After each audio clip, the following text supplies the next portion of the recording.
नगर में बहुत ही धनी एक सेठ रहा करता था। एक बार उसे किसी जरूरी काम से दूसरे नगर में जाना पड़ा। वह अकेला ही अपने घोड़े पर बैठकर चल दिया। चलते चलते कुछ समय व्यतीत हुआ तो वह अपने घोड़े से उतरा और आराम करने के लिए एक जंगल में एक वृक्ष के नीचे जाकर बैठ गया। अभी आराम कर लेता हूँ, कुछ देर बाद फिर से यात्रा करनी पड़ेगी।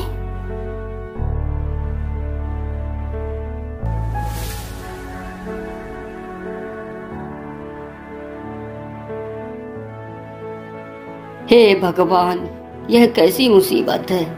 इसे भी अभी आना था, कहीं यह मुझे खा न जाए। अब मरना तो है ही, क्यों न जान बचाने के लिए कोई उपाय करूं। सेठ इधर उधर देखता है तो उसे एक तीर के समान एक लकड़ी का डंडा पड़ा हुआ दिखाई देता है। हाँ, यह सही रहेगा। इस नोकदार लकड़ी के डंडे को मैं ले लेता हूँ। जैसे ही यह शेर मुझ पर हमला करेगा वैसे ही मैं भी इस पर हमला कर दूंगा। सेठ डरा तो हुआ था लेकिन उसने हिम्मत नहीं हारी। अपनी तरफ आते हुए शेर पर सेठ ने उस तीर जैसे लकड़ी के डंडे को फेंका। वह डंडा शेर को ना लगकर झाड़ियों के पीछे एक राक्षस के बच्चे को जा लगा और वह मर गया और शेर भी वहां से भाग गया। अच्छा हुआ, चलो जान में जान आई।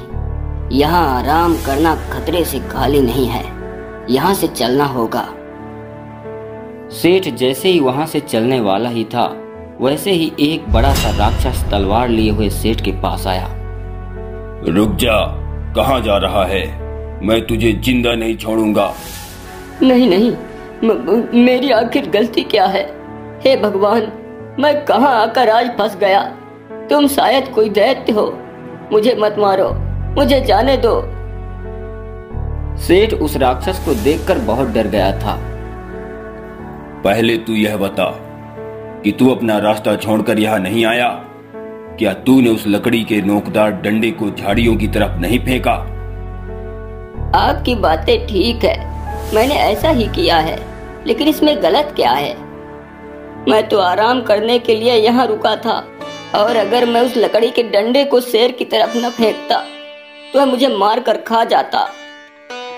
हाँ, और तूने मेरे बेटे को ही उस तीखे लकड़ी के डंडे से मार डाला। राक्षस भाई, मैंने आपके बेटे को नहीं मारा। तो फिर वो देख, झाड़ियों के पीछे मेरे बेटे को तूने ही मारा है। सेठ झाड़ियों की ओर देखता है तो वहां का दृश्य देखकर वह हैरान रह जाता है। फिर सेठ कहता है, राक्षस भैया, मैंने जानबूझकर आपके बेटे को नहीं मारा, मुझे माफ कर दीजिए, मुझसे भूल हो गई, मुझ पर दया करिए। मैं न दया करना जानता हूँ और न ही किसी को माफ करता हूँ। मैं तुझे मारे बगैर नहीं छोड़ूंगा। इतना कहकर राक्षस ने सेठ को मारने के लिए तलवार उठाया। तब सेठ अपनी पत्नी और बच्चों को याद करके रोने लगा। हे सेठाइन, बच्चों का ख्याल रखना रे, तू विधवा हो गई, तेरा पति अब मरने वाला है। ओ मेरी सेठाइन, मेरे बच्चे अनाथ हो गए। हे भगवान, मैं मर गया रे, हाय। चुप कर। एक शब्द भी अगर तूने अब मुंह से निकाला तो इसी तलवार से तेरा सिर तेरे धड़ से अलग कर दूंगा। राक्षस दोबारा जैसे ही सेठ को मारने के लिए तलवार उठाया वह फिर रोने लगा। हाय हाय, मार डाला रे। हे सेठाइन, मेरी सेठाइन विधवा हो गई। मैं अपनी बीबी का इकलौता ही पति हूँ, मेरे बच्चे अनाथ हो जाएंगे। हे भगवान, मैं कहाँ आकर फंस गया है, मुझे बचा लो। तू बेकार में ही मुझे और अपने आप को तंग कर रहा है। तू चाहे जितना भी रोए, चाहे जितना भी मेरे सामने गिड़गिड़ा ले, तब भी मैं तुझे मारूंगा। कितने दुख की बात है कि आपको किसी भी तरह मुझ पर दया नहीं आई। आप एक बेचारे सेठ को, जो बहुत ही मासूम है, जो निष्पाप है, उसे आप अन्यायपूर्ण तरीके से मार रहे हो। मेरे रोने गिड़गिड़ाने का आप पर कोई भी प्रभाव नहीं पड़ा। तेरे रोने गिड़गिड़ाने से मुझ पर कुछ भी प्रभाव नहीं पड़ेगा। जब सेठ को लगा कि राक्षस उसे किसी प्रकार भी जीवित नहीं छोड़ेगा तो उसने राक्षस से कहा, दैत्य महाराज, मरने वाले की तो अंतिम इच्छा पूछी जाती है। मेरी एक अंतिम इच्छा है। कौन सी अंतिम इच्छा? जल्दी बोलो।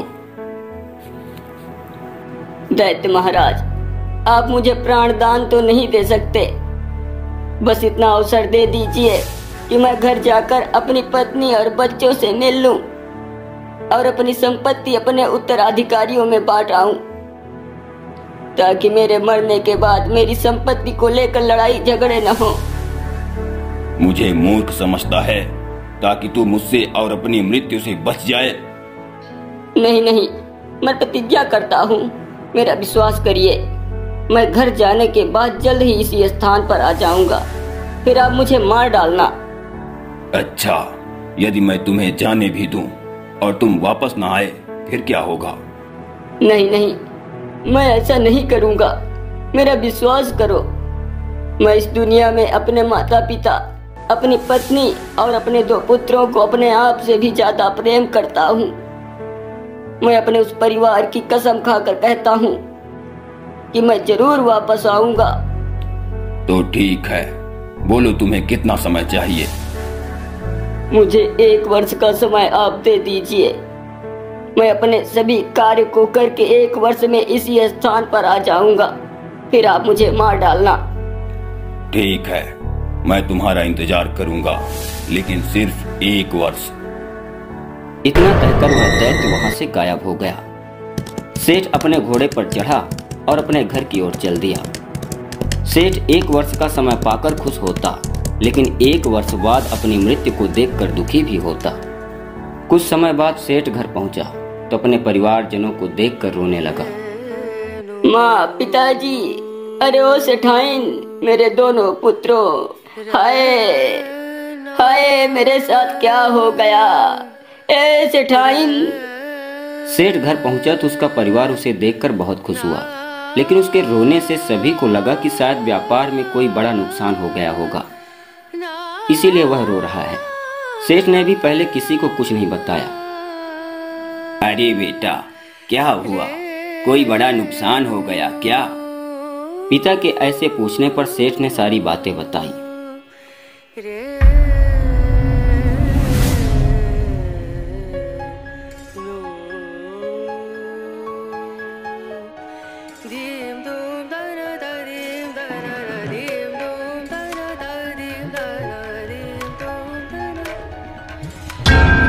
परिवार ने जब सच्चाई को जाना तो वह सभी भी रोने लगे। पूरा दिन रोते हुए ही बीत गया। फिर अगले दिन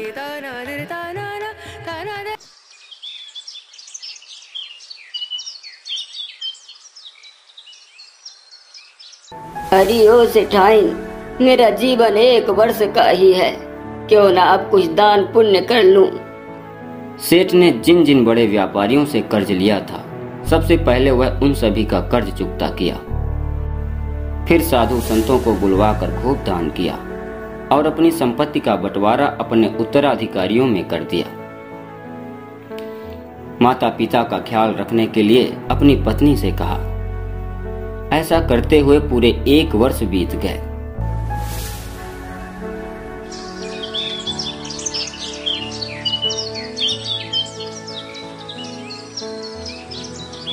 सेठाइन, अब मेरा जीवन समाप्त होने वाला है, सभी का ध्यान रखना।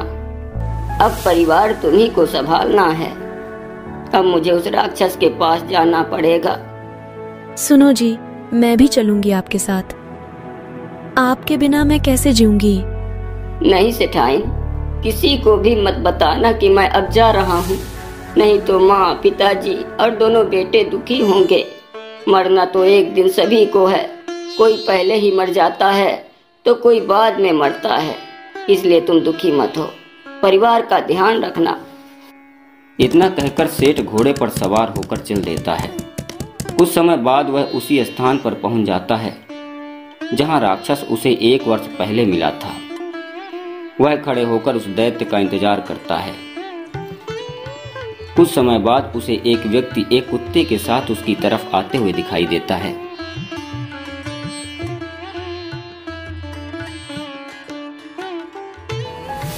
अरे ओ भाई, ये आराम करने की जगह नहीं है, यहाँ पर खड़े भी मत हो। यहाँ भयानक दैत्य आते रहते हैं और इंसानों को मार कर खा जाते हैं। यहाँ से अभी चले जाओ। मुझे पता है, लेकिन मैंने एक दैत्य से 1 वर्ष पहले वादा किया था कि मैं उसके पास जरूर आऊंगा। उसी का इंतजार कर रहा हूँ। इस तरह से सेठ उस व्यक्ति से सारी पिछली बातों को बताता है। मैंने आज तक तुम्हारे जैसा सच्चा व्यक्ति नहीं देखा। तुम में वाकई सच्चाई है। तुम चाहते तो दोबारा यहाँ पर ना आते, लेकिन तुम अपने जीवन की परवाह किए बिना यहाँ चले आए। अद्भुत हो तुम।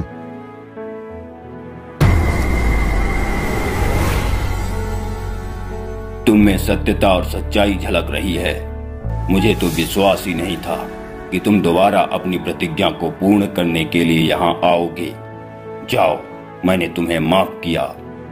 तुम जैसे सच्चे लोगों की इस दुनिया को जरूरत है। अगर तुम मेरे पास आज ना भी आते तो शाम तक मैं तुम्हारे पास पहुंच जाता, क्योंकि मैं दैत्य हूँ। जब तुम 1 वर्ष पहले यहाँ से घर गए थे, तब मैं अदृश्य होकर तुम्हारे पीछे पीछे तुम्हारे घर तक गया था। मुझे तुम्हारा निवास स्थान पता था। मैं तुम्हारे ऊपर बहुत खुश हूँ। तुम्हारे सत्य आचरण को देखते हुए मैं तुम्हें यह जादुई मणि देता हूँ। इस मणि को मेरे गुरु ने मुझे दिया था। यह मणि तुम्हारे लिए जादुई वरदान साबित होगी। किसी को कभी भी कोई रोग हो, चाहे वह कितना भी लाइलाज रोग हो, इस मणि को मरीज के शरीर में स्पर्श करने से वह पूरी तरह स्वस्थ हो जाएगा। ये लो, जाओ, तुम्हें जीवन दान दिया और इस मणि के साथ जादुई वरदान भी।